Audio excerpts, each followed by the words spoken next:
All right, so you can let your folks know we should be on in a second. It says setting up your meeting for YouTube Live now. 3.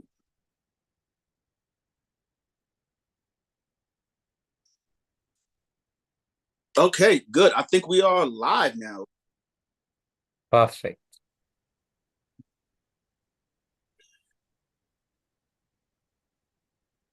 All right, Zanella and Guru, can you hear me? Yeah, very well. Okay, got it. All right, I think that we should be on. Welcome back. Oh, I can't believe I'm saying this, to the return yet again of the Fall to Rise podcast. It's been about a year, and ironically, during my last podcast, it was with these two right here. I'm the host, James Brown, back again, and I'm happy to have back Zanella and Guru all the way from Kenya. Welcome back. Thank Thank you. you for Thank having you. us. Thank It's you. been long. Very long. Oh man, it's been too Yeah. long. It's been too long. It just so happens that this is the perfect week for us to come on, because we're going to discuss how American politics affects Africa. That's something that a lot of people don't know about. One of the things that helped us is that this week we had an election here in America. But before we get into that, Zanella and Guru, how are you? We are doing fine. We are alive and kicking. We thank Okay. the Most High for that. Okay.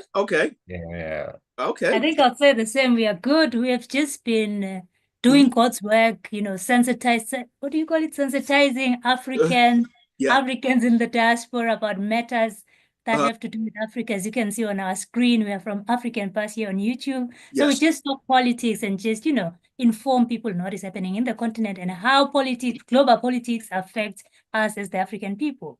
So this is quite a good topic for us, really. Yeah. And it's funny because most Americans don't actually know how politics affects Africa. Because most people, they don't do the research or they don't know anyone that's actually from Africa. So full disclosure for the viewers, I'm actually filming this from my parents' house. I happen to visit my parents, and Zanella and Guru actually just got to meet my parents for the first time. Yeah, and we are so happy about that. Yes. So now my parents will be able to hear the view of American politics in Africa, because we only get one message here in America. We only get one viewpoint here in America. So I think that we need to hear the other side. So let's kind of just dive right into it. This is such a loaded topic, so we just need to jump in. So again, as I said earlier, we did have an election here in America. Is that something that was widely known in Africa? Yeah, and we were following it closely. I think most Africans, especially those ones who had internet, were following this closely. Yeah. Yeah. Even those who don't, we have televisions, the radios, and it's always published. It's always, being spoken about in our media. Really? Wow. So what's the view of the election this year? In America, it's just pandemonium. Everybody's afraid. Everyone's so nervous. We were so divided. It was just such a big deal here. Being that it's not in Africa, what's Africans or the view of Africa toward our American election? So I would say, we cannot influence it. We are only spectators. Okay. So in Africa, it wasn't a big deal as per se in a direct manner, but in Kenya it was a big deal because of the things that have been happening politically, and most Kenyans view the government of the US as the one that is influencing the Kenyan government. Really? Kenyan politics, Kenyan government in a way that the people of Kenya don't like, especially through the embassy. Really? And that way, the people of Kenya were very excited to have Trump winning because they're expecting something will change. With Trump, who's this guy who doesn't care what he says. He's just he speaks his his feelings out, and he's not that person who wants to keep begging and all that. They are hoping that things will change for the for the better, not like the Biden administration. Well, it's so weird because in America, a lot of people of color see Trump as a racist. there are a lot of people that are talking about moving back to Africa because Trump's back in office. This is a massive movement. If you go on social media, that's all everyone's talking about. Hey, do you have a contact in Africa? Do you have a contact in the Caribbean? Is it possible that we can get out of here before he comes back into office? In Africa, how do Africans feel when they hear that? When they hear that we're just trying to get as far away from him as possible? Hey, you should come to Africa one day, because if you were to wake up and go to the US Embassy here in Kenya, the queue, I mean, it's the longest thing that you are even shocked. Where are all these people going to? And it's a queue just to get a US visa. And the amount of money that it costs for people to acquire that visa, people would save for years just to get a visa to go to America. So when you guys are running away from America, people are like, that is the country that we all want to go to. But now with Trump, I think it will only affect people who really take their time to understand politics, because most people would just say, I would rather go to America and die there. I would rather go and just suffer in the US, because I think it's better for me to go and hustle there, because we've heard that there's a lot of jobs in your IKEAs. You just find posters, there's a job, you need this person in McDonald's, so people have that mentality that the US is the best bet anyways. Greenland. It's a green pasture. Green pasture. Really? So now it's so unique to hear that, because for the first time, I'm not going to say the first time ever, but no, for the first time ever, we came very close to a woman of color becoming the president of the United States. So I know that's one of the bigger issues here. You have some that genuinely politically disagreed with her, but then you have others that said, well, but she's a woman of color, so let's at least just get her in, and she'll do something for us. Is that the viewpoint of Africans? Okay, Africans don't believe. Zanele is smiling already. Africans, and let me talk for Kenyans. Sure. We don't believe in, you're calling it DEI, diversity, equality, and whatever. But even if you look at, we've been having these protests in Kenya in the past, maybe that was June, That was in June and July. Wait, I didn't mean to stop. You said you guys are having protests in Kenya? Yeah, there were a lot of young people lost their lives fighting the government. Because what we are fighting for right now is accountability. Good governance. Good governance, and having people who are given jobs based on merit, not tribal politics or tribal, giving someone a job because they come from your ethnic group or family, or, it's your friend. But we are looking at people getting government jobs to serve the people based on merit. So when we look at the history of Kamala, it's not like she really qualifies to be there, but people are talking about DEI, which for Kenyans or for most Africans, they are like, no, if it was for us to say, we just want someone who is qualified to be there. Okay. Yeah.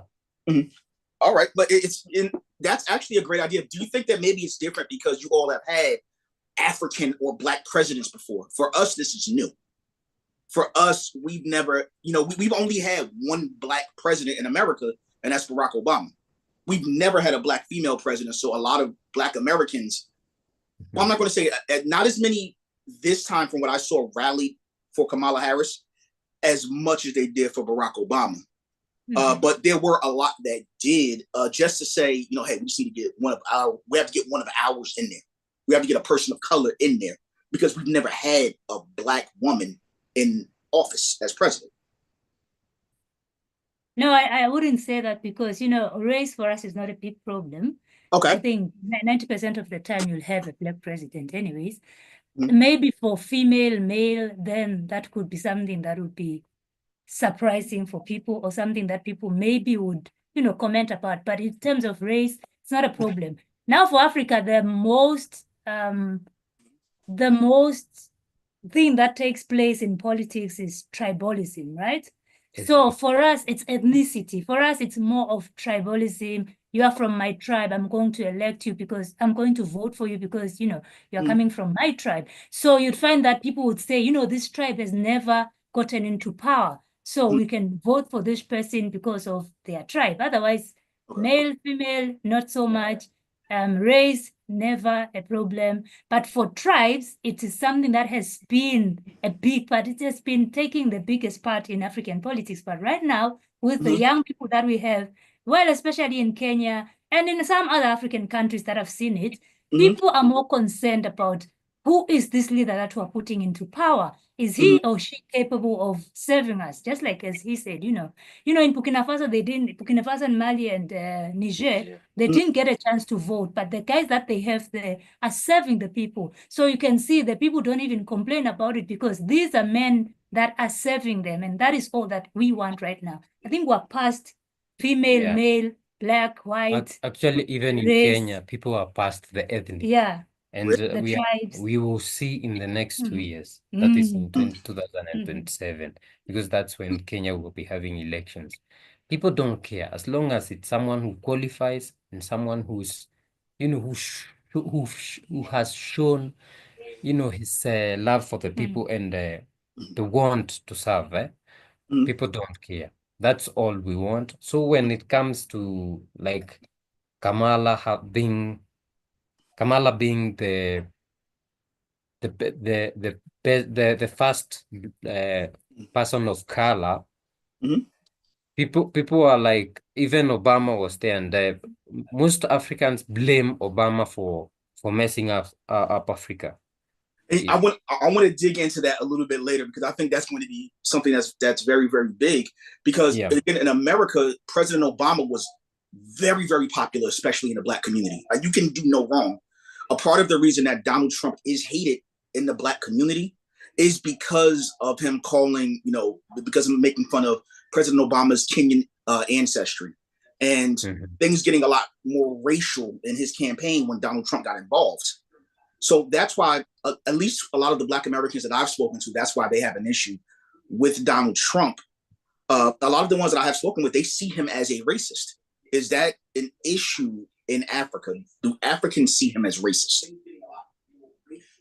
Yeah, you could say that, but for Barack Obama, you know, most of the things that are affecting Africa right now, especially having military bases, United States military bases in Africa, which the people don't approve of, as well as having the killing of Gaddafi was done during his period. And you know, Gaddafi was that one leader people were hoping would be like the Jesus, the savior of Africa, because of the policies that he had introduced. And you know, Libya was one of the most developed countries in Africa. When you look at the people, the per capita income, Libya had the best, and they were to mine their resources, process them, and grow their country. But look at Libya right now. It's nothing. It's a country that it's on its knees. So people when you talk about Obama, from our side, it's like that person who when he came in, we thought we had gotten a friend because a brother, but going in, he became that, you know, that person who's eating us from our own clothes, that flea, you know, the insects that eat you from inside your clothes. Really? Yeah.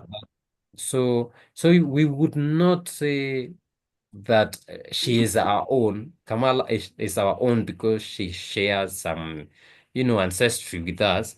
But what we want as from our side as Kenyans is we want someone who will be able to ease the blackmail, the policies that are, you know, we have policies that are coming from the US that are affecting us directly.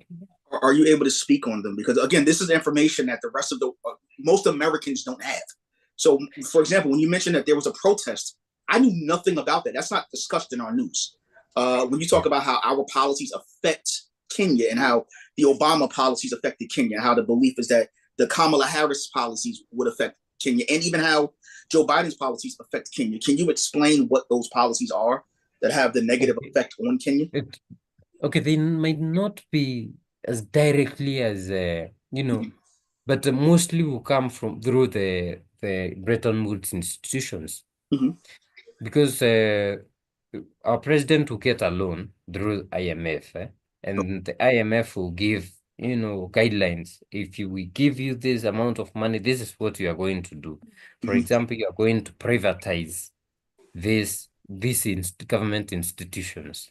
Oh, wow. You are going to allow the LG guys to make it illegal in your country. Like you've seen Trump and Musk and a lot of people trying to fight what has been happening in the US over the past 4 years, like kids being, transition from this gender or sex to this other one. Yeah. Oh, the gender thing, yeah. Yeah, which is not so good, because a parent should be accountable for that. Or it's against African moral values anyway. But you see them being forced on Africa. Like we have to give you this. If we give you this, you have to allow this to happen. Like that kind of blackmail. That's what most countries go through. And there's this trade pact between Africa and the US called the AGOA, Africa Growth and Opportunities Act. So this is a trade pact which allows African countries to trade or to sell their mostly agricultural products to the United States, tariff-free. Okay, so we sell tariff-free to the US, and in turn, the US can say what they want to sell to Africa, maybe tariff-free or something. For example, in many countries in Africa, you find it's second-hand clothes. So your clothes in the US, once they worn out, they are collected, and they brought here. We buy them. You probably bought one of your T-shirts. Yeah, maybe what I'm wearing is one of here. Your shirts are on the way. So that's what happened. And what this did is, because these clothes, when they come, they are very affordable. So they usually kill our cotton textile industry. Yeah, textile industry. That is one. If you go to countries like South Africa, you find it's chicken, right? Yeah. So you find their chicken is coming from the US. That means the people in the Southern Africa, the young people would want to grow their own chicken and make business. They cannot do that because what is coming is cheaper than. Wait, I need to run that back. So I'm probably gonna need to do this a few times, because the things that you're saying, I'm hearing them for the first time. So I know a lot of Americans are hearing this for the first time. So let me just back it up a little bit. So you're saying that with the IMF, they can kind of determine how Africa spends its money, what they do, and they're coming in and telling Kenyans what they can or cannot do. Yeah, I think it comes with the SAPs. It's something adjustment programs or something. Structural adjustment programs.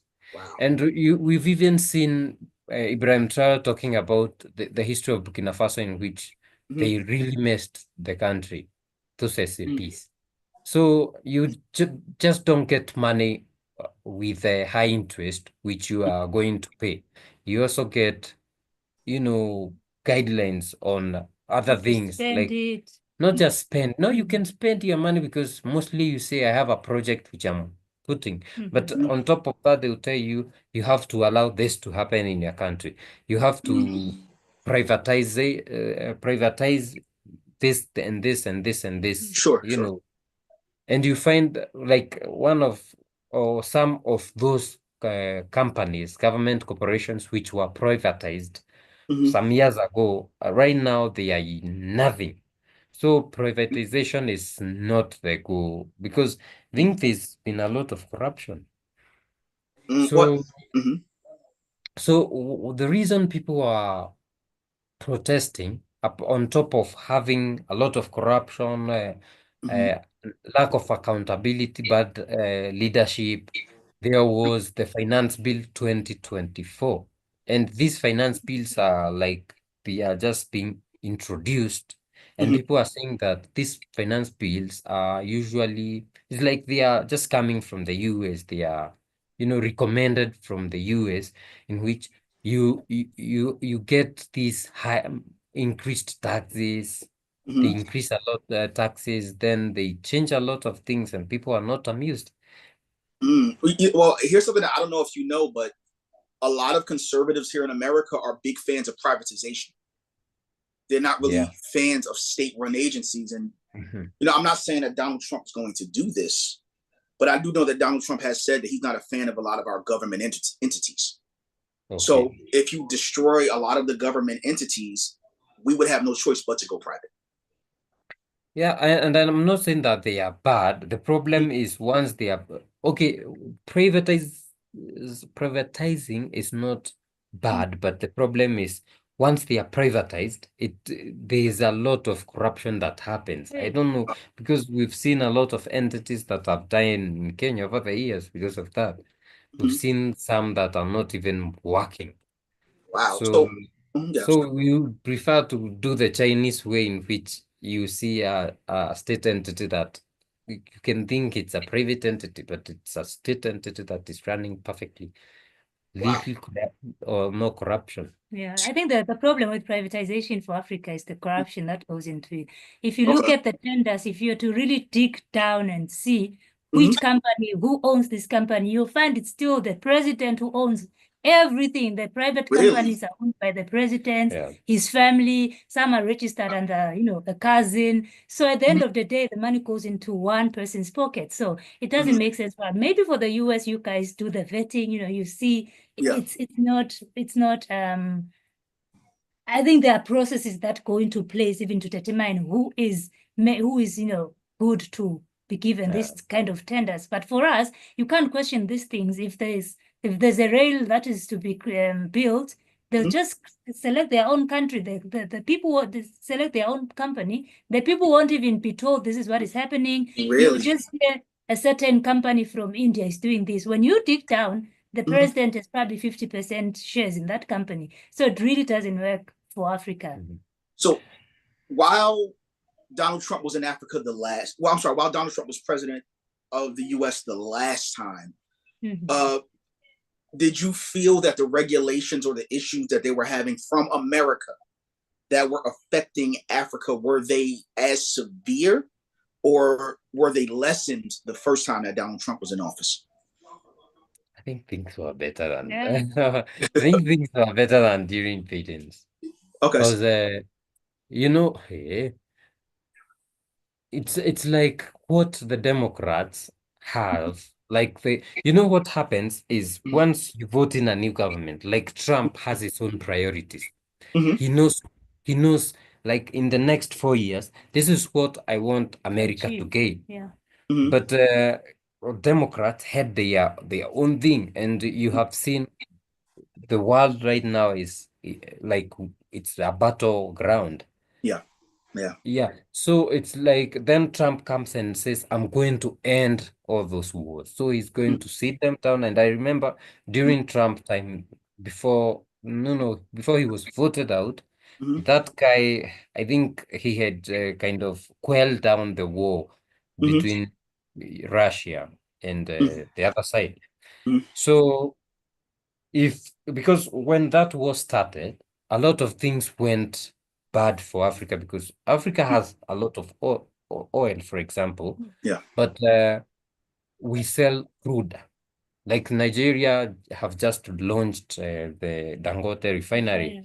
But before then, Nigeria would sell crude to the UK, and the UK would sell processed diesel and gasoline back to Nigeria. So you find that Kenya will get a long time ago, Kenya used to buy crude and process locally, but now we just get it from the Arabian countries, the Middle East. I'm sorry, I didn't mean to interrupt you, but so just so that I can make sure that I understand this properly, you're saying that the oil from Africa is taken from Africa to the UK, and then the Africans are charged for their own oil back? Yes, so they buy it back. And that's Wow. very absurd. Yeah, it's crazy because actually most of the things that are even, we'll be talking about cobalt for making electronics, I don't know what. All those things are carried out of Africa's As raw rocks and soil. materials, yeah. Rocks and soil. Wow. And bringing it back, like, but you have to buy a phone. So the African governments or the kind of people that we have as politicians they do not prioritize local processing. Production. That's why you find Africa has a lot of unemployment. Africa is poor but very rich. Yeah. Yeah. So to sum up what I was saying is, so you see, when Trump left, these guys came, and I think most of their policies were on like to increase the human rights of the LG guys. There was, for example, the Haiti thing. Mission. Yeah, the Haiti mission. That was on the forefront. But now you saw Kenya taking over, after being convinced by US to lead the mission to Haiti. But the question is now with Trump, will he give this as a priority? And I think even with this government of Biden, were more into bringing in immigrants, right? But Trump is against that. You see? Yeah. So the way that he has changed things, like for example, Uganda introduced these laws for anybody being part of the LG guys. So just to clarify, that's the LGBT guys, right? yeah. Okay. Right. So Uganda introduced very harsh laws for those people because it's not an African thing. They say it's morally wrong. Okay. So Uganda, after introducing that, they were pushed out of the AGOA, the pacts we are talking about. So this is what happens. If you go against what they want, you are pushed out of something that you are benefiting. Zimbabwe was sanctioned the other day. Yeah. So wow. Africa imports a lot of raw materials. Even when you talk about coffee, tea, we import raw. If it's coffee, it's beans. If it's tea, it's leaves. So when you import tariff-free, you get more money, right? But raw materials don't have a lot of funds, doesn't bring a lot. So when I'm importing the raw material, if I'm getting like $50 or $5 per kilo, someone who is importing finished product probably is getting $50 a kilo of processed one. So imagine this raw material is being taxed, or there's a tariff on top of it. So my farmers might get cents. But when there's a tariff free, they'll still get the 5, all that. So Uganda pushed out of the AGOA. But the good thing is they don't depend so much on it because Uganda is very, food secure. So they don't depend so much on it. And also there was a problem because now out of AGOA, you don't get secondary clothes. And the president said, I'm banning it too. Yeah. We're making our own clothes. Yeah. So it's a win, actually. For us, having no relations with the US, I'd say it's a win for Africa, honestly. If these guys, their policies could be over and done with in Africa, you'd see growth that you've never witnessed in Africa. Is the belief amongst Africans, at least Kenyans, that they like Trump because Trump just leaves them alone? Is that pretty much why Africans like him? Because he just leaves Africans alone to just do what they have to do. We think that okay, my take, he minds his own business more than those other guys. Yeah. Okay. Just recently, the Kenyan president posted in his is it X account saying that he had a phone call with Trump and congratulated him and blah blah blah.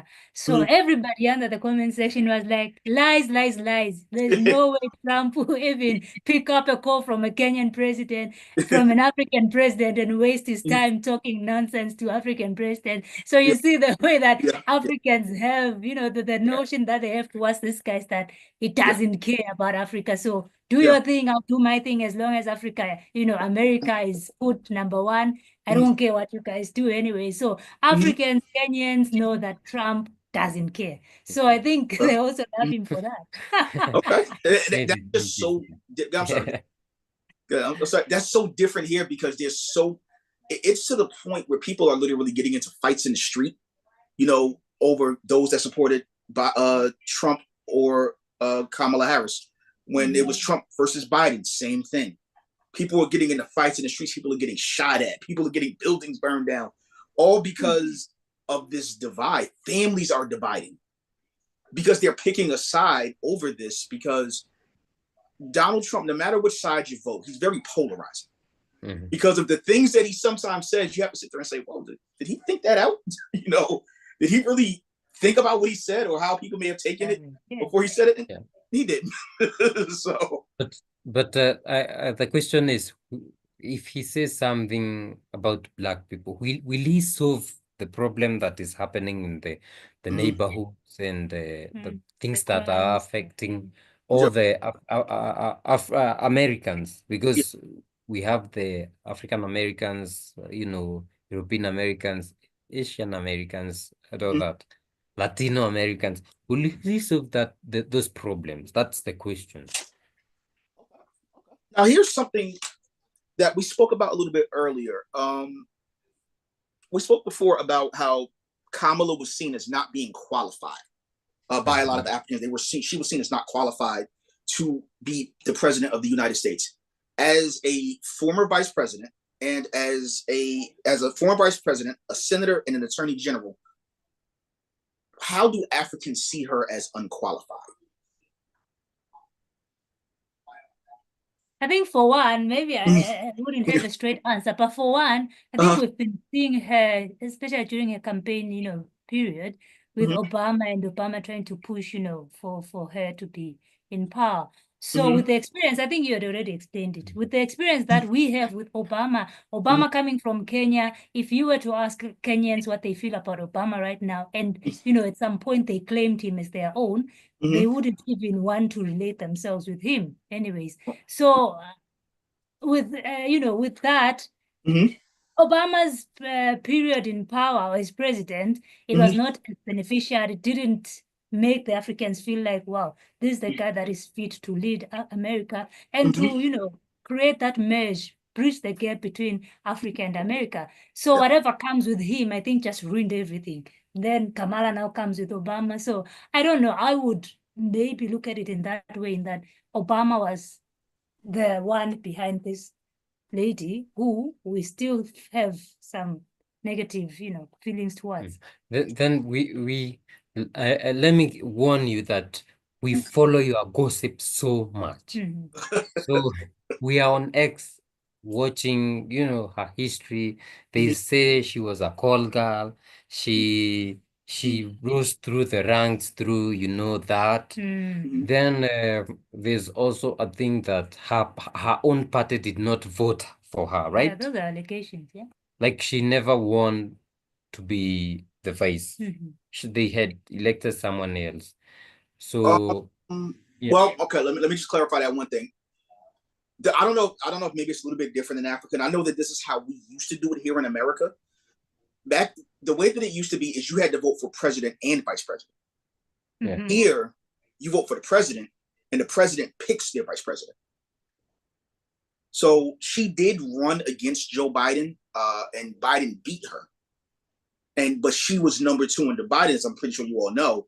And the only reason that she ran is because Biden stepped down. A lot of people felt that he was mentally unfit to be president, especially after the first debate. So that's why she was kind of thrust to the forefront to run for president. Yeah. I don't know if that's what's being said over there, but that's a large part of what happened here. But to be honest, Kamala was not even a thing, because people just wanted the change from Democrat to Republican, so that we can see if we can have our own change here. Is there someone with different policies that don't affect Africa, like the way the policies that these guys had, or the things that they did are affecting us, especially the war, which increased the price of fuel, and flying became so expensive, food became so expensive, and all that became a lot of things become so expensive. Africa started crashing. And just seeing America not even wanting it to stop, anytime they're voting, these guys would just vote against anything that is for the stopping of the war. So at some point we felt like, nah, man, these guys should go. It's so crazy because a lot of the things, that's why I love talking to you two, because you all educate me, because there are things that I hear about my country that we don't hear about in our country. Things that are on international news that we don't get to hear about. Racism is still an issue in America. Race is still an issue in America. A lot of this campaign was actually race-based. A large part of it, unfortunately. And when you make things race-based, we don't get a chance to actually get into the issues.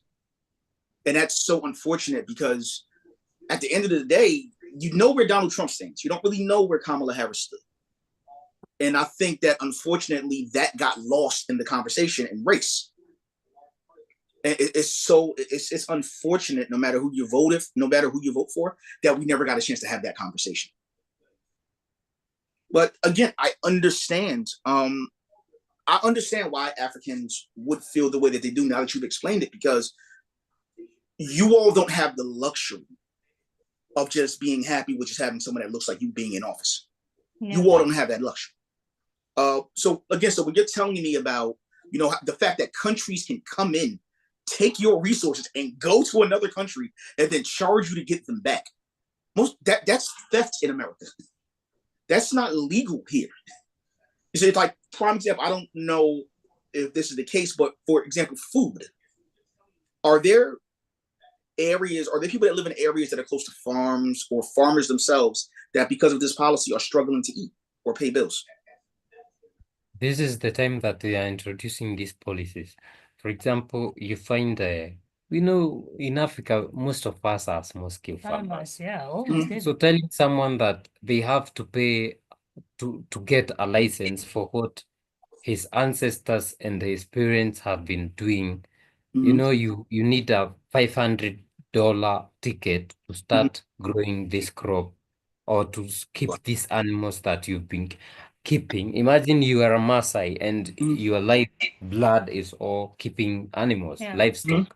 Then someone tells you that you cannot propagate. You need a license so that a bull can jump on a cow, get pregnant, and get a calf. Like, wait. I'm sorry. I hate to keep stopping you because it just sounds so amazing. So wait a minute. They charge the farmers for their own animals. Those are some of the policies that they want to introduce. They don't make sense. And by the way, maybe we forgot to say this, is in every political campaign, like right now you had this election. You can see those people who are funding or supporting Trump. Yeah. For example, Elon Musk, right? You can see those people who are at the back of, those who are behind the campaign. You know some of them, Yes. And still some from the other side. So if you become the president, these people will continue calling the shots, because it's a deal. They gave you the money. Yeah, it's a deal. When you become president, we are going to do this. Yeah. So that is majorly what is affecting Africa. For example, you see our president would go to the US and tell someone, maybe Gates or someone, I want you to support me to be president. And he's going to the people who are in the government behind the scenes at that time. So when this person becomes president, we are going to see anything that is good being effected in our country. Like small-scale farming has to be maybe discouraged. The kind of seeds that were given, they have to come from his companies. We want the government is not allowing us to grow the seeds that our ancestors grew. The indigenous ones. Yeah. Wait. I'm sorry. I hate to keep stopping you. Wait. So the government is not allowing you to grow the indigenous seeds of Africa? Yeah, so they start introducing such policies, which I cannot share my seeds, my indigenous seeds with her. We have to go by, seeds. Then before, Kenya was not allowing GMO into like the growth and the consumption of GMO. Now with this new government, GMO was allowed. Then you can see there are even way crazy things that are happening, like even some drugs are being tested without the knowledge of people. Like it's like on our own people. we are lab rats now. But So I'm sorry. I hate to keep stopping you because I'm just hearing so much of this for the first time. yeah, So there are a lot of crazy things that happen. So I think it all comes down to privatization, yeah, Privatization usually comes from these guys who support your campaign. So when they say you are going to bring this kind of company to build this, to take care of your health sector, to yeah. take care of that, I don't know, industries and mining, it's Mhm. usually because of, the kind of funding that usually most of the times comes from, the US and all these other countries. So you find that Africa will forever be indebted to these countries because the presidents are put in place by the monies of these people from these Yeah. different countries. so they become their puppets. So there's if America says we want to set our base there, this guy You can't cannot say say no. no. Even if the constitution is against, they have to find a way to go against the constitution. Really? Wow. Yeah. So that is what is happening There- in there- most African countries.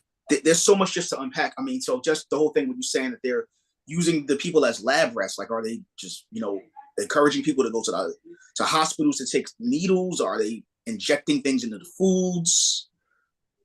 So for the alleged information that we've seen online, you find there's an introduction of maybe some new drugs which people have to, or a new vaccine, but this vaccine have not been tested to 100%. So they're testing it on Africans. Yes. Wow. Wow. Wow. Wow. Again, the rest, I'm pretty sure that most Americans don't know this. Most Americans have probably never heard this. Yeah, I don't think, because this is not something that they put out there. No. You only see it on Twitter, people talking about it. Yeah. So we call it alleged, information, Allegations, Yeah. Yeah, there but was- for example, some months ago, we saw there was this campaign on polio vaccine on children, and we saw 2 children dying, and I think 26 getting sick. I think 4 are very sick or something. So people are sure it's the vaccine that brought all this, okay? And the government is pushing people to take their children for this vaccine. And 2 kids have died. But the statement that comes out of the government is this related. This is not related. Yeah. It's not related to the vaccine, Where actually, And they say it's not related to the vaccine, and they started another vaccination today for I think 4 days. It's so wild. I'm sorry. Go ahead. I'm sorry. No, please continue. I'm sorry. Okay. So things like that. People here are not safe because someone has to make money. Signed a deal that they can now not take themselves out of. Yeah.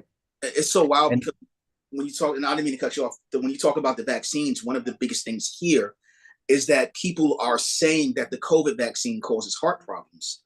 And a lot of people that were vaccinated are having heart problems. And it's a debate because, when you see on TV, they're saying, oh, it's not the medication. Some of the people believe that it is the medication or the vaccines that is causing the heart problems, that's causing the other health issues and causing people to die. And it's a bit of a debate here, especially in the media and politically, over whether or not the vaccines are causing these actual problems. So to hear that they're pushing it there is scary. So you see the same things and these things came about with this, let me say, this government, a government that is going out. So that is why we are hoping that with Trump, now these things will change into something. I mean, Yeah. we better have a different thing rather than something that brings in, things that are affecting people. Especially people are happy when we see RFK Jr. talking about making America healthy again. Yeah. Because if they make America healthy again, and the influence on Africa by America is too high, Africa might also decide to have make Africa healthy again. And also, as much as Africa can decide that, with America putting itself first, it means that less emphasis will be on the other continents. For example, the continent of Africa. I think we are tired of America putting its hand every time in our politics, every time in our affairs. And we do need a guy like Trump who puts America first in everything. So, because with that, I think the attention would be less off. Like right now, we talked about the Kenyan Haiti mission. Kenya, the government right now is still skeptical whether the mission would continue because of this new government, whether they prioritize that, whether they even give them funds to continue. So that's the kind of uncertainty, that's the kind of, way forward that we want, because if they are putting themselves first, it means us as Africa will be at the back, and not a lot of attention will be given to us. And at least we'll be able to continue our affairs without their hand in our affairs. It's something that's so unique because it actually ties to this. We're hearing a lot about the BRICS alliance here in America. Well, those that research are hearing a lot about the BRICS alliance. There's still a lot of people that are unaware of it. And when people ask me about it, I tend to say that from what I know about it, again, could be wrong, a lot of the Africans that I speak to support the BRICS alliance. And I tell Americans, you should be very nervous about that because a lot of resources are in Africa. And if they're not going to work with us or share with us anymore, that could be very, very bad for America. But most Americans don't actually know what BRICS is or why Africans would even consider joining BRICS. Is that something that's big, especially where you are? Are people really talking a lot about the BRICS alliance or hoping to join it?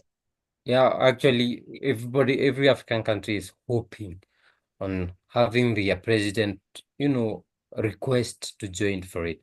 The problem is, like we said, there are these people who are now presidents and they were funded by allegedly people in the US, business people in the US, and that means the US government. They might not have gone, like directly and say we want to join, but every African want to join the BRICS. And the thing is, the difference between having the West and the BRICS is Brazil, Russia, India, China, and South Africa. But now, since last year, 2023, when they met in South Africa, it became BRICS Plus. That means they added 6 other countries, although Argentina said no. They added United Arab Emirates, Saudi Arabia, Ethiopia, Egypt, Iran, and Argentina, which said no. So they are as 10 as per now. I don't know what happened to Argentina. So with Russia and China, these guys will want to work with you, but they do not influence your politics. No, the Western world want to influence the politics and have the president as their own so that he can serve their interests. But the other side just wants to work with you.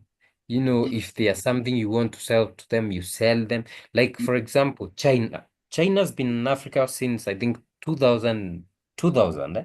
And that is when we started seeing tar roads in Africa. Infrastructure development. Infrastructure development started then. And for example, in Kenya, we voted for President Mwai Kibaki, who's late right now.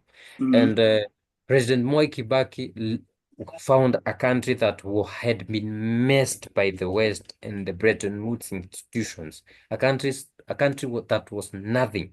And what he did is he just held the country and went to the East. and he started working with China.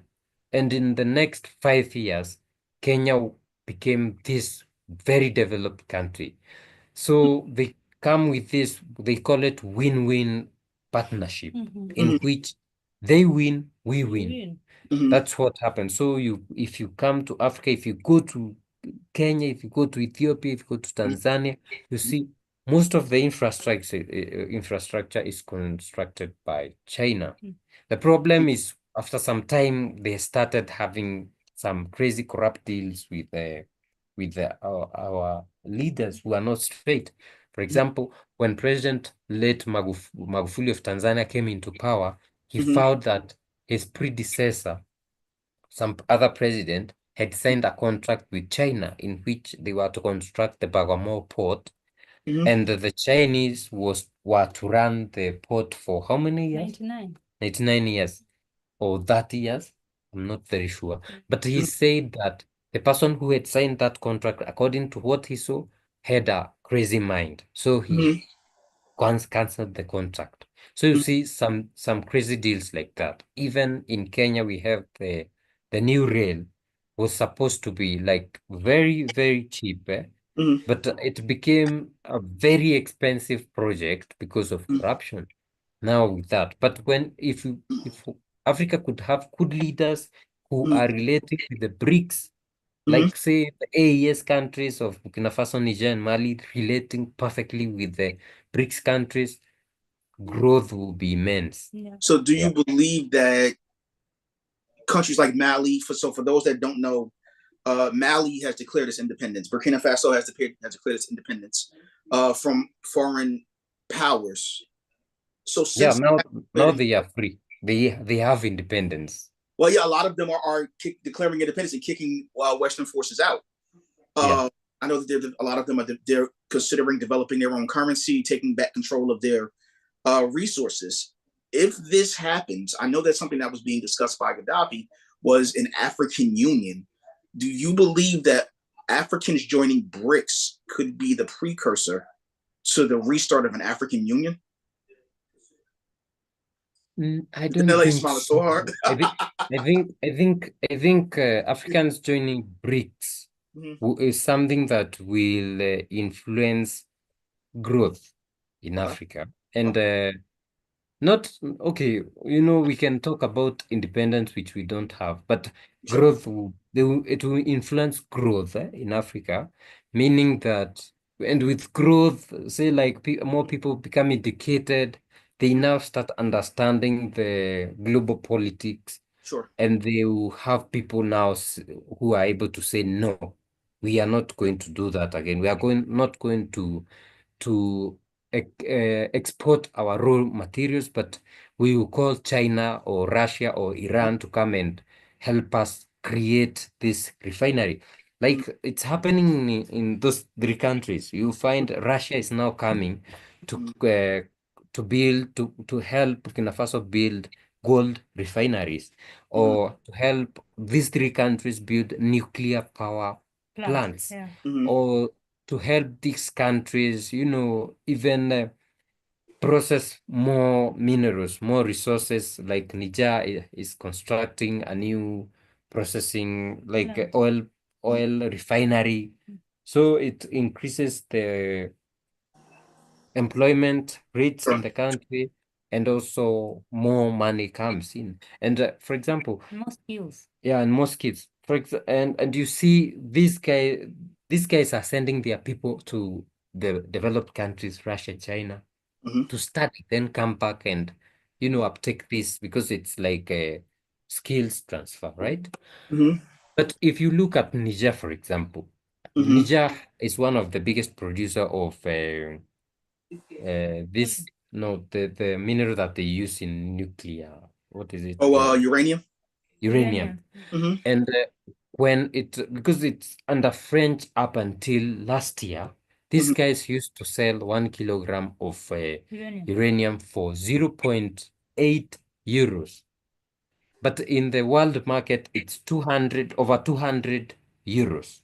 I'm sorry, let me just do some math for that. I'm sorry. Wait, you said that they sell how much? 1 kilogram at 0.8 euros. So 8 cents. Yeah, Okay, so Italy. sorry. Now that they have taken their country back, they are able to sell it at the international Rates. price, Yeah. which is 200 euros. Wow. Cute. Yeah, so yes. So you see, so there are things that we wish that every African countries can do, which is that is an example. Yeah. And that is why now being with the other side is better. Being with BRICS is better because nobody will interfere with your politics. You just do your thing. We have a corporation. Yeah. You bring our people. If we are going to help you mine, we mine. If you are going to sell it to us after mining, good. But countries like Ghana are getting a 10% of their gold. Gold, yeah. Yeah, imagine someone comes, mines your gold and takes it away, then they give you 10% of, I don't know what they get, Wait. is it of the processed or of the gold itself, the raw material? I don't know. So in Ghana, they're going into Ghana and giving them 10% of what the actual gold is worth.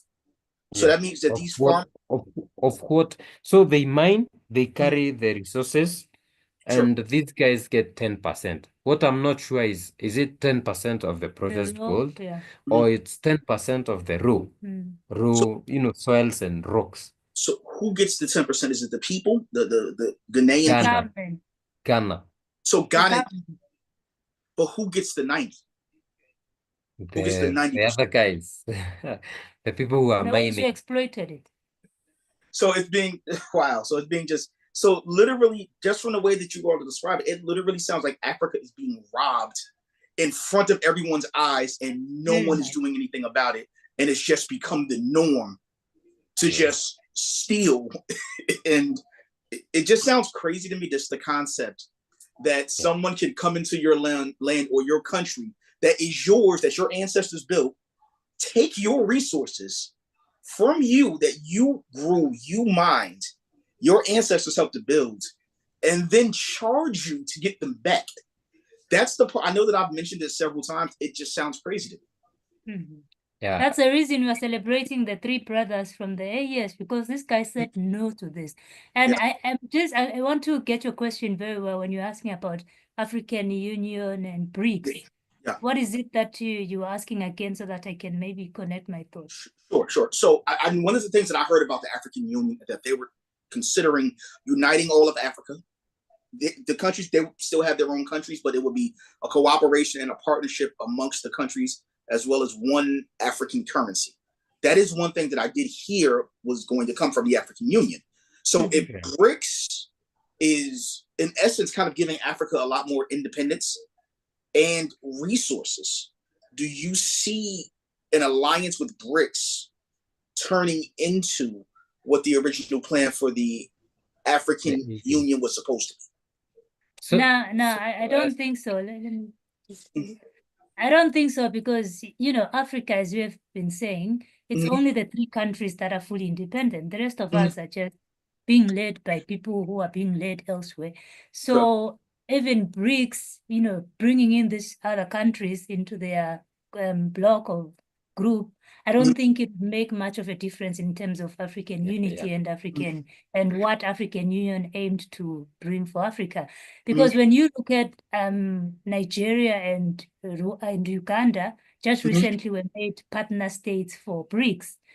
Those guys are not fully, well, according to what we are seeing, they are not fully independent, fully making their decisions, fully taking part in their politics willingly and the way that their people would want them to.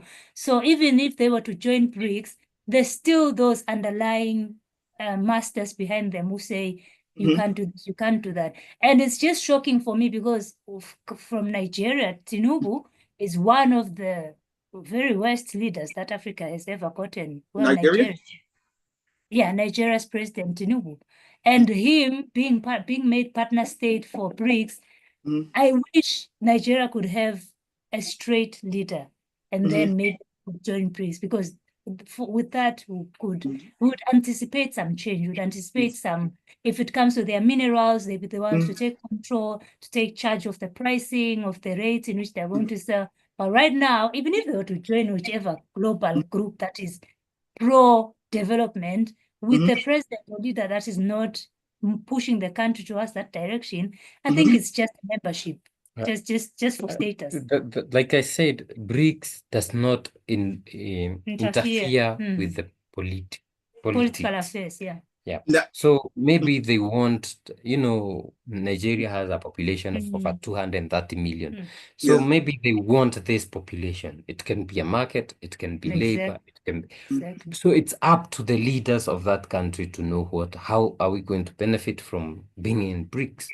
Then you talked about, those Africa having one currency and,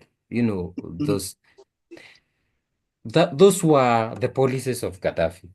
And those were things we used to think about a long time ago. Even the African Continental Free Trade Area was his idea, but it was launched in 2020. But is it working? No, it's not, because the person who had the idea is not there anymore. So it's just something that is working at a snail's pace. It's something that Africa may not realize. They talk about Africa 2063, but do we have a president who will be there in 2063? Or they are just there for tomorrow and they are well, then they are out? And all of them are old anyways. Yeah. If they spend the next 10 years alive, most Africans don't have, they don't trust the AU, because I think about 70% of the AU funds come from the EU. And so the person who, they say the one who pays the piper chooses the tune or something. Yeah.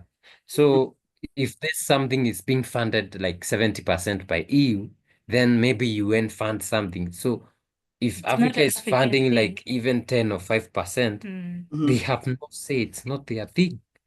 So we cannot trust the AU. Okay. Yeah. Until we are able to fund ourselves and all that.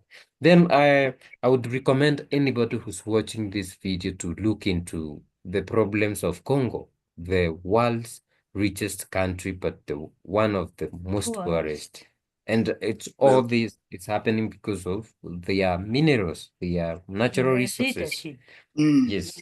Yeah. So see, what I've heard is that what's happening in Congo is that it's just a civil war amongst the people of Congo that's what we're hearing here. So we heard it's just a civil war going on over who's gonna, I guess, be in charge or be in control. It's very complicated because we have different types of bad things that are happening in Congo. People blame Kagame for one side. Then we have very many, gangs, we call terrorist groups in the Congo, over 200 of them, armed and all that. Okay, we have the group that is, people talk about, what is it called? M5. The one that is, the people say it's being funded by the president of Rwanda. We have that one on the east and the government. So that is what you hear majorly. Like we have what is it called? M5. No, let me just confirm. So we have that group which is fighting for the Eastern Congo and fighting with the government of Congo. But we also have other terrorist group. And now those ones are the ones, maybe some conglomerate from abroad who come and fund them so that they can force people to have, forced labor and they can carry the minerals. So when people are fighting, others are being forced into labor, others are tearing the minerals and all that. So I'm sorry. There are a lot of things happening in Congo. We don't even understand it. So you said there's forced slavery. That sounds like slavery. So are you saying that there's slavery back in Africa? Sorry? That sounds a lot like slavery. So is slavery happening in Africa again? Crazy. We can say kind of yes. Slaver, let me just get you right. Slaver in terms of maybe if you could clarify. Sure. So Forced slavery. Forced labor. Yeah. So that's how we see it. We see forced labor as slavery, because you don't have the option of just deciding to not work or to not work for this person. You are being forced to work for them. Odds are for little to no pay. We see that as slavery here. Of course, it's even much clearer in countries where you hear a president saying he will take, part of the population to go and work as housemaids in certain Arab countries, and they will bring, what does he say? Then whatever they make, they will come and help, develop the country. I don't know, kind of nonsense. So it's direct slavery, and at some point you even see the people being forced to work in, like for Congo. People work there not because they want to. They work there because it's a survivor tactic anyways. Yeah. And it's more forceful. You can't, if you don't do it, then how will you survive? So a lot of people are forced to do some things. In countries where people are free and the economies run well, like I'll keep on saying these three countries from the AES, the governments, they are trying to make things work for their countries so that people can choose what to do and get profits in anything that they do, whether it's farming, whether it's mining, whatever they choose, whatever career they choose to do. In Niger, Burkina Faso, and Mali, those guys are trying to build the economy in such a way that people won't feel like we are forced because we can't survive if we don't do it. But in the rest of these African countries, the reason I was saying people are lining up in the US embassy, even if they were to die in the US, they would rather go and die there being slaves, because why would I be a slave in my country and not get anything when I've heard a friend of mine went to the US, became a slave, and got maybe, $5,000 and was able to help their family. So Yeah. we are in somehow some forced slavery when we have the minerals, when we should be enjoying the benefits that comes with our minerals. So most people are forced into things that they wouldn't even have been doing if the governments were run properly. Wow. Wow. There's just so much just to unpack, just because, again, these are things that we don't hear. We don't hear about this here. We don't hear about these things happening. When you think of Africa, what do you hear? It's poor, because the governments are corrupt on their own, not because of foreign influences, just because of their own. They're corrupt. They're using child soldiers. Most of Africa is at war. Like, that's really what's pushed on the news and in the media here. So when I tell people, I've gotten into arguments with people because I'll say, I actually have friends in Africa that can verify that what you are hearing is not true. And they will argue with me because a lot of people are indoctrinated to believe what they're told. And I've shown you American websites. I've shown you what they show us that Africa looks like. They show us the slums, and then they'll tell us that this is what Africa is. So it's so unique. But I kind of want to pivot for a second, because there's something that I wanted to dig into a little bit earlier. You said that with a lot of the African countries, but I know that this is a global issue. The very wealthy influence the country. They influence the government. It happens in America as well. Are you seeing a large influx of Western or American wealthy individuals coming to Kenya or to Africa to try to affect Kenyan policy? They're all here. They're all here. Okay. Okay. When we talk about maybe the Western government influencing our countries, we are talking about that person that I told you that funded Trump. So right now, if Elon Musk being one of the key people who helped Trump become the, policies, if they want become the president, if they want to introduce things here in Africa with the help of the government, it would be very easy.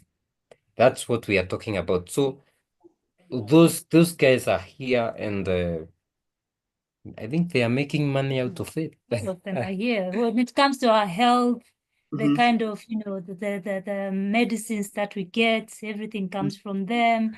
It's all over, honestly. It's all over. And let me just take it back again to these three brothers who have said no to this foreign, interference. Those guys are trying to make everything 100% they are from their own countries, from whatever they have, whether it's food, whether it's what, those guys are making everything from scratch. So for some of us, you find that the president got funding, this and this, so they'll bring everything that they want to bring, they'll control everything that they want to control. They want to control, even the media, there's a lot of propaganda going on in the media because they are the ones also who control this media. So we honestly have nowhere to run to, because when you try and put a positive picture of Africa to you guys, you all are seeing the media, you all are seeing your BBCs, your CNNs reporting the totally opposite thing that we are trying to build. Now we are better because we have, citizen journalism, like what we are doing right now. At least we can report our own stories the way they are supposed to be reported. Yeah. Otherwise, Africa is just on its own, and it's only us who can save Africa by talking about these issues, by even mentioning them to you guys to say, come to our continent. It's a safe place to move to. As much as we're still trying to fight bad governance, there are some countries who have already done it and are prospering in their own, accord. So it's a beautiful, we have a model now in Africa, and we're so proud of it as African Buzz, because it has shown Africa that it's possible. It has shown Africa that if you were to chase out these guys, right now France was in trouble because they were chased out from these 3 countries. There are some minerals that they need, uraniums and all of them. Now they can't get access to them. At some point, Paris was stuck. There was no electricity, probably because our uranium from Niger was, it was kept in the country and France could not now get hold of it. So you can see the effects that if Africa was to close its borders towards the rest of the world, Africa would be far much better and the world would be crying. So we have all of these guys here because they know if we stay far from Africa, we are in trouble. We are the ones who will be I don't want to call it the way it is, but it'll be in shit. Yeah. I get it. Now, here's the question. Are you, because the world is starting to see the importance of African resources, and Africans are starting to take ownership of their countries, do you fear that some of these countries that used to benefit from Africa may try to start wars or coups or other issues in Africa just to, in essence, destabilize the region to get those resources back, or to get Africa back under those countries that Africa was under?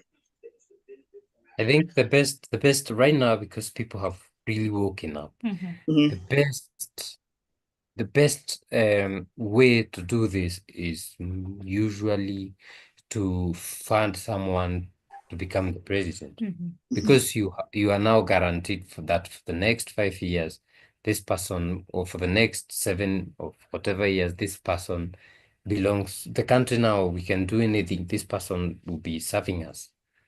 So that's what we've been seeing. Even when we talk about a country like Niger, Niger had Mohamed Bazoum, and if you listen even to the current president, Colonel Abdurrahman Tiani, they will say that this person was doing this and this and this to serve the French.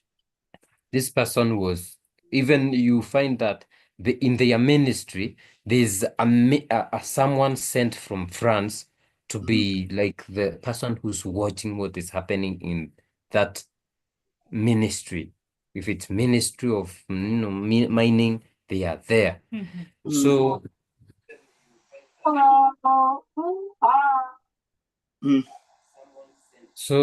sorry. So that is one thing that is working perfectly. As per coups, maybe that's what they are trying in Burkina Faso, but they have tried like over 12 coups. They haven't worked. Really? Wow. Yes, but for any other country, the best strategy nowadays is that just having someone. Mostly when you see the president is not following what your leader, you fund the opposition, and the opposition is able to, employ a lot of people, convince people, and they become the government, and you have it. If the guys are not up to it, you find another one. So then you see your government trying to push democracy on Africa. They say, hey, we want democracy in this country, but democracy is not an African way of leadership. Right now, if you go to Morocco, For example, they have a king, or Swaziland or Lesotho. Mhm. If you go to the new Niger now, they have a council, Mhm. Council for the Protection of the Fatherland, Mhm. with Abdurrahman Tiani as the president. Mhm. But it's not a one person, it's a council. That is Africa now. You know, it's kings, it's a council, it's this, but Mhm. it's not a democracy, because democracy is all lies. Okay. You know, it's someone who comes to lie to you and you accept the lies and you vote in for them. Sometimes they even rig the election, they become president and they do what they want. It's all about who is able to, you know, steal or, you know, fund more, have more money. So it's not an African thing. So when you see them pushing for democracy, it's because it benefits them and not the people. And just to add on the fear, you know, when you talk about fear, I think I do fear because like every time when I hear Ibrahim Traore, another attempt on his life, you know, it's very scary because that's a president who is doing something. Sorry. Who is doing something for his country, and we know that these guys are not happy about it. So Yeah. they've attempted so many times to really, really take him out. And just some years back in Tanzania, the former president of Tanzania, Magufuli, where he was a president at that time, his life was taken under circumstances that all of us don't even understand because of just standing up and saying, I will not allow Tanzanians to be vaccinated, you know, during the can I say it on YouTube? What, COVID? Yeah, you know, I'll say it for YouTube. you, COVID. Yeah, during those time, the guy was like, this thing is a lie. This thing, you know, it was some popos were tested and they tested positive. So how do you now tell us that you will test our people and they are positive and now we have to shut down our country and now we have to fear even when popos and animals are being tested positive? So presidents like that who are opening the eyes of their people, who are doing things to benefit their continent and to say no exploitation of our minerals, no, you know, misuse of Africa, those ones we fear for them because we have seen it happening. We've spoken about Gaddafi. We have seen all of them being taken out just for standing up and saying, no, no, no. Yeah. It's so unique because now something that I'm considering now that from speaking to you, it makes sense to me now why Africans aren't really fond of the Obama administration because correct me if I'm wrong, does it kind of seem like Gaddafi was like your Malcolm X and America took him out while President Obama was at the helm? Almost as if Obama Obama killed your Malcolm X. Yeah. So this What guy, do you want to say it? I think he was more than you know, he was there, he was leading. Sure. He was not like Malcolm X. He was more than that. Yeah. Because Okay. this guy introduced, he's the one who even brought things closer, like African Continental Free Trade Area. He said, no, we cannot wait for that. So what he was going to do is introduce an African money. Actually, they even had African monetary system, which was supposed to be in Libya. So our African currency, which is pegged on our mineral resources. Remember, the dollar is a fiat currency. It is the money that is controlling the world right now, and it's not pegged on anything. It's just paper. Just paper, So yeah. what would the Afrique, they called it, had done to Africa? You know, so Africa was supposed to right now would be the most developed continent, but because of that, we had to stop it. It's almost as if I'm pretty sure you all saw the movie Black Panther. One of the concepts with the movie was that Wakanda became so advanced because no other country came in and colonized it. Exactly. Yep. So it's almost as if the view is that if you leave Africans alone, you all can build your own Wakanda. Exactly. Yeah. And yeah, I'm sorry. Maybe you can just finish. Sure. Oh, sure. So to my understanding, it's not necessarily that Africans like Trump. It's more that Trump will just move America out of the way to let Africa do it for themselves. I don't think he's going to do that. Oh, okay. Well, he won't put more emphasis I on think it's the policies. It won't happen, but the policies that, or the priorities that the previous government had hmm are not what Trump has. hmm So if maybe Trump was supported by the likes of Apple, or hmm we'll see more of maybe more resources going out hmm to make electronics and all that. Like when we talk of Elon Musk, he hmm supported. Elon Musk is in starships, hmm so he will starship or what Or what is it? SpaceX. spaceship. So spaceship will not need more niobium, will need Mm. more titanium. all in Yeah. Africa. Yeah, to do what, to continue expanding and creating his spaceships. He is in Tesla. He will need more cobalt. He will need more, what is it called? Those minerals that Which are found in Congo. yeah, which make the batteries, electrical, electronics. hmm He may use the government influence to get more resources from Africa. But there are things those that don't matter so much, like who you are sexually, hmm something like that, or in the matters of health, because the people who are pushing the health thing, the vaccines thing, hmm the Gates people who now remain with the other side. And hmm that's what we are hoping, especially in the matters of health and food, because if they took our food systems, we won't be us. And Yeah. our culture, we want to remain with our culture. At least for the minerals, we can, go step by step, trying to make policies which, include, like, if Elon Musk is carrying our minerals, he Mhm. might as well process them here. That is something that can be worked on. Mhm. But when it's about medicine, it's about testing vaccines, it's about, Yeah. The and kind of food we grow. the kind of food we grow, we don't have liberty to plant our own food. Yeah. Now that is something else. So we are hoping that those kind of forced things on us will end. It's so weird because I'm afraid for you all with that, because the last time that I left the country, I ate their food, which wasn't processed, and I got sick the third day. And I asked somebody, and somebody checked on me, and they asked me, hey, what's wrong? And I told them that I was sick, and they said, oh, it's because you're getting the American food out of your system.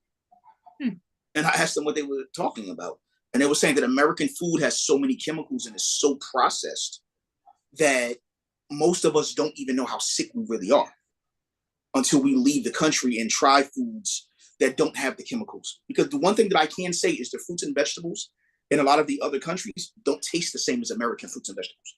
Yeah. There's definitely a difference taste-wise. Even when you look at Americans, they say, well, Americans are so overweight. And it's not necessarily Americans' faults in every case, because I don't know if you know, but we have certain foods that we give children here that adults shouldn't be eating. And it's advertised. We give kids processed meats as kids. Like, they actually have pre-packaged meals for kids. And it may have like ham, turkey, processed cheese. And this is what we're giving to children. I don't know if you all have this, but our formula that we give children for baby milk is powder.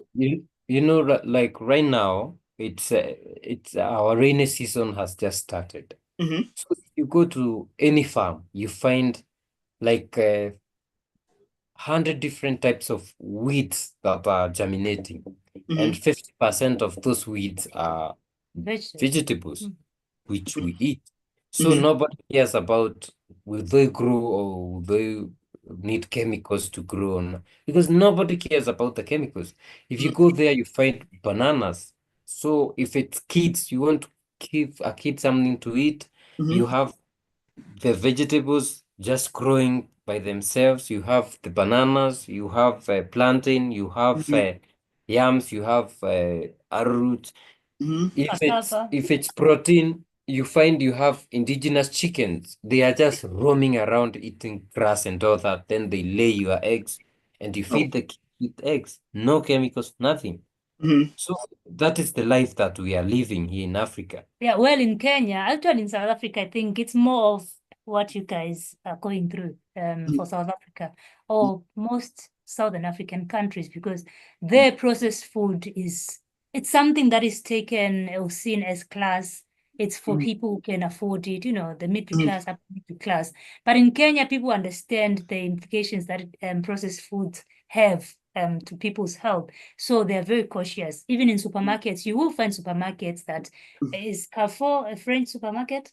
I think it's a French supermarket who still have, other supermarkets which are not Kenyan originally. They will sell the processed foods.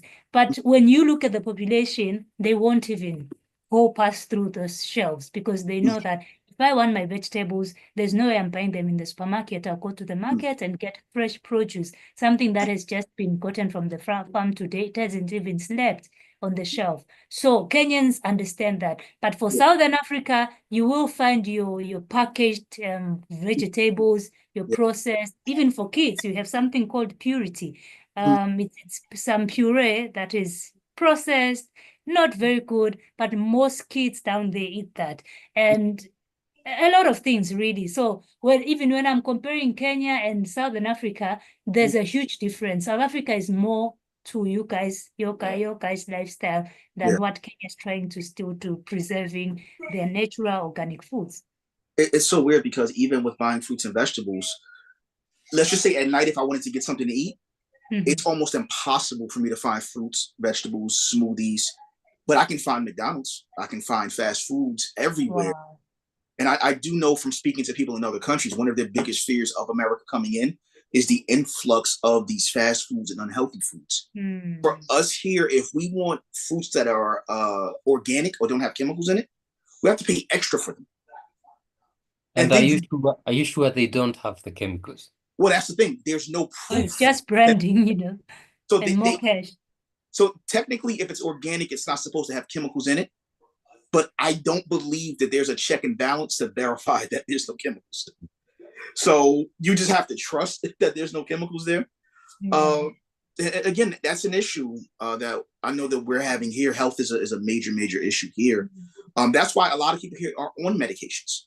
The average, let me not give that statistic, but a lot of Americans that I know are on average about 3 or 4 different medications. That is average. I met a woman about 5 years ago, and she was at a bar. She was a little intoxicated, and sometimes when people are drunk, they sometimes speak their minds. So I was at this restaurant getting my food, and she walked over to me and just started talking to me. She was drunk, and she told me that she was a pharmaceutical executive. And she told me that the goal of her and a lot of the other companies is to have every man, woman, and child in America on at least 2 different medications. 2? At least 2. Wow. I know Americans that are on 11. I know Americans that are on 15 different medications. A lot of Americans, I'd say the majority of Americans are on at least one medication. The bigger medications are blood pressure, cholesterol, diabetes. Diabetes is a massive problem here in America. The same as Southern Africa now. Really? So, wow. So in the rest of Africa, that's not a problem, like the diabetes, the cholesterol, the blood pressure. Is that not as bad of a problem? Very rare. I think Kenya is also starting to see a high rise in diabetes because some people, just as I said, the upper middle class think that eating processed foods is some kind of status, and it's merely because of the propaganda that were being sold in the media. The kind of adverts that we're seeing on our televisions is if you can afford to eat that, then you are well off, then you are good. People are starting to lose interest. Well, some are starting to lose interest in our organic foods and thinking that these processed are better, quicker. You can just grab something. You see a lot of people not even cooking on Tuesdays and Thursdays in Kenya because there's some pizza place that sells pizza for 2. I think you get 2 for how do you even say? You get 2 for a price of 1 in normal days, but on Tuesdays and Thursdays, you get 2 plus a Coke. So you see, there's somebody every Tuesday and Thursday, they will not be cooking, they'll just be eating out.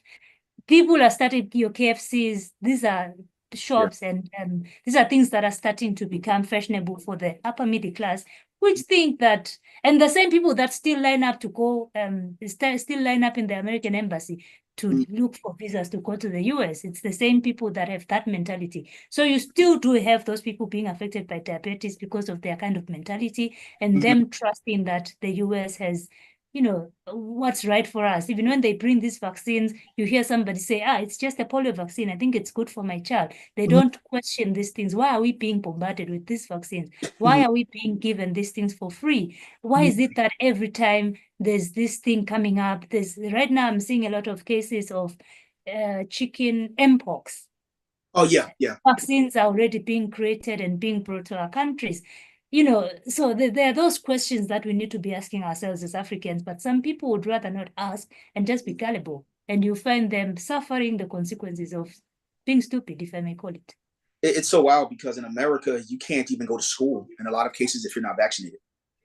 Hey. It's so like for example, I know with a lot of, in certain schools, they want you to have the polio vaccine, the chickenpox vaccine, measles and mumps. They want you to have those vaccines before you can go into school. We still do have those. Like for a child, I think it's between 0 to, is it 18 months? We have that vaccination card. But then there's 5 years, 6 years, you're still being bombarded. Another one that is being rolled out every year. And I think it's unnecessary. Then you talked about the case of South African America and them having to, to eat whatever is in the shelf. I think it comes from the policies that are there or the situation that you are in. Like, for example, you find in South Africa, most of the farms are those commercial farms, just like the US. But the question is this, brother. Can you grow food yourself? Right, as right now, can you say, I'm going to find a half an acre somewhere and grow my own food? You can. You can if you have your own land, because I do know people that grow their own fruits. Can you get land? Yeah, you can buy it. It's expensive, but you can. So I'll give you a prime example. In the town that I live in, a house across the street from me, that's a half an acre, that only has grass in their front yard, just sold for $450,000. Oh. And they can decide to grow food. They didn't have a backyard, but where I live now, I do have a backyard. And I can go to the store and buy seeds, but odds are the seeds are probably processed. Can I send you some seeds? Yes. I don't know if you noticed, but some millet. Now, here's something that I don't know if this is an issue over there, but in America, you have to have a permit to collect rainwater. Yeah. Now those are the kind of policies that are being introduced. That is why you're saying like you need a permit. We don't. We just grow. But now with that influence, there's kind of some influence that is coming in. That now our people will need permits to plant their lands. No. Oh, it cannot happen here. It's so wild. It's so wild because I actually saw an article this morning because I'm on an African diaspora's social media page. And these are people that are looking to move to Africa. And one of the people asked, hey, as an American, where should I go? There were probably about 30 or 40 responses saying, oh, come to South Africa because it will be what you're used to. So I think that it's ominous that I'm having this conversation with you about what South Africa is like, because South Africa is probably what most Black Americans are trying to escape. Exactly. It's just probably like you. Yeah. Same foods, same lifestyle. Culture. It seems, and this is something that most people forget. Elon Musk, I believe, is South African. I believe that Elon Musk is from South Africa. I don't think that he's from America. He lives there now, but I don't believe that he's from there. Who, Elon Musk? Yes, I believe that he's from South Africa. Yeah, he's from South Africa. So apart from living in the villages of South Africa, if you live in the cities, Cape Town, Johannesburg, it will be like you are in California somewhere. Oh, okay. Or New Jersey. New York. But if you want a good life in Africa, I would say like Kenya, we are still, although we are still being pushed for these things, we are still free. If you came here and you are living here, you are working, like they introduced the nomad visa, digital nomad visa. You can work from here, and you know, you can even rent somewhere. You are working as a nomad, and you have your half an acre where you can grow your things. Now, So you have that freedom to do that. You how, can keep chicken, you can keep your, yeah, it's free. how much does a half an acre of land cost about in Africa, in Kenya? No, you don't have to buy. You just need to, lease. Yeah, but how much would it cost? Costing it depends on where you are. For example, in Kenya. Okay. If you are closer to the city, you need like say for an acre you need 20,000. Closer to the city. 20,000, no. Maybe $200,000. Dollars. Yes. So $200,000 to purchase land closer to the city? Yes. But why would you want to be But closer to if the you city? go like 100 kilometers out of the city, an acre would be, say, 30,000. Wow. In some areas, in some it could even be 15,000. In some it would be even 6,000. For a half an acre of land? For an acre. For an acre out of the city. Say 100. So it depends on where. Wow. Like I told you, Which I would choose way far from the city, because it's always easy to access the cities in Kenya. The road network is okay. So you wouldn't really need to be closer to the city unless you are working in the city. And for somebody coming from the diaspora, I doubt they would want to be working in the city. You just need studying. Yeah. Yeah. When I come out there, you all are gonna have to show me the way around. Exactly. You're welcome. Yes. Oh, I'm ready. I'm ready. I'm looking at the time, and I'm definitely considering the time it is for you all, because you all are overseas. Yeah, it's quite late. It's probably close to midnight over there. Yeah. So what we'll do is we'll just wrap it up for now. We're gonna come back. We're gonna do this because again, the show is back. Florida Rise is back. So we will definitely be doing this again. We'll have you back on. We have so much more to talk about. I will be coming on your show, African Buzz. Yeah, sure. African Buzz, which can be found where? On YouTube. On YouTube, just African Buzz. So YouTube, African Buzz. You can find me on YouTube under the Fall to Rise podcast. You have to spell out the whole thing because someone tried to steal my name. But so you have to spell out the whole thing, Fall to Rise podcast. My goal over the next year is to do a show with you in person.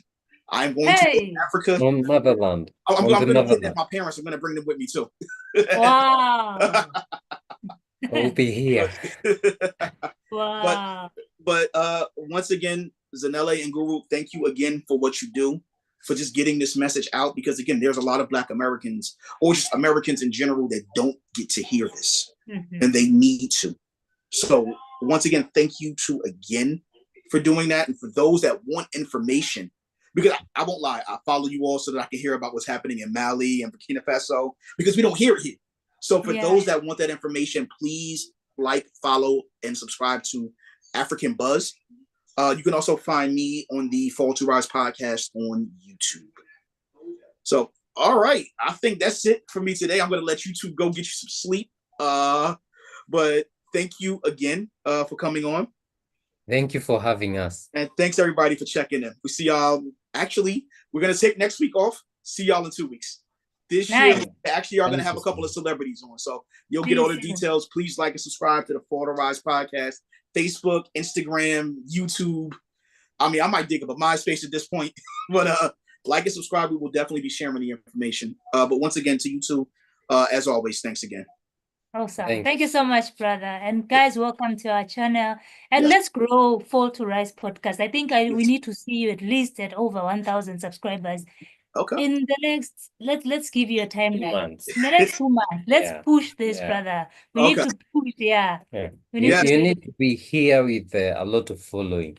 And yes, we'll push it. And hey, if people want to donate to my plane ticket to Africa, I will gladly take it. Wow. That could happen tomorrow. Yes. Oh, if that happens you tomorrow, need to start a GoFundMe. I'll put it to you like this. if someone gives me the money this week to fly to Africa, I will see y'all next weekend. Hey! Perfect. But Oh, that's on you guys. Please let us prove that it's possible. Show some love to our brother in yes. America. Wow. So, Okay. yes. So once again, thanks again. I will see you all very, very soon. Nice. Thank you. See you soon. See you. Thank you.